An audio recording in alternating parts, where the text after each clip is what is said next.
For those of us who live in the Western world, America, Europe, Canada, Mexico, a lot of places where you are allowed to be a Christian, where you will not receive very much persecution to be Christian, where you are not being threatened with death if you speak of Christ or love Jesus or have a Bible.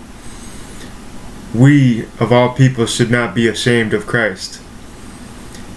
When the Apostle Paul speaks about not being ashamed of the gospel, and many other places in the Bible, Christ himself says, "Do not be ashamed of me." He says that you will be hated by all men. They shall try to kill you. Well, guess what? We're not being killed.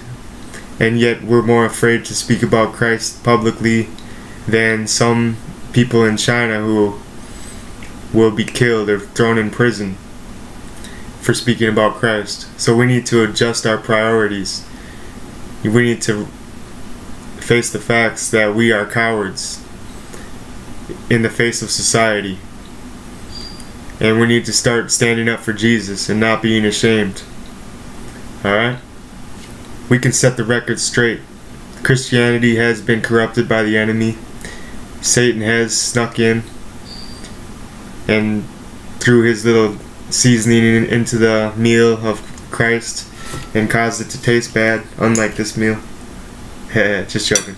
But seriously, Christians need to rise up, represent Christ right, and tell the enemy to back off, because we're not afraid. And do it today. Speak about Christ in public. Let people know you love Jesus. Tell people to turn their eyes upon Jesus.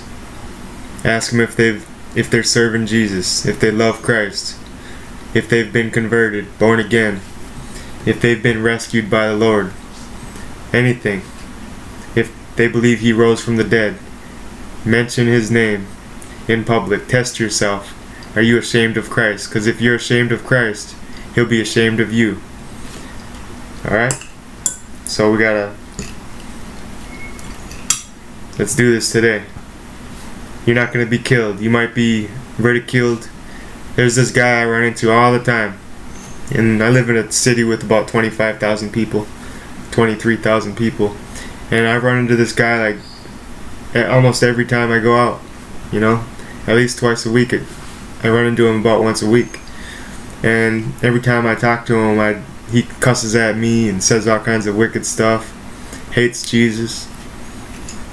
But God keeps crossing our path for a reason. So that he'll come to Jesus. That he'll realize his need for Christ. And I'm hoping the Holy Spirit will work upon him. That the Spirit of God will hover over him like the Spirit of God hovered over the earth when it was chaotic. Because he's a chaotic mess. He doesn't got Jesus. You know, he needs Jesus. And I'm not ashamed to tell him about him. So, that's all I have to say about that. But Jesus deserves our unashamedness.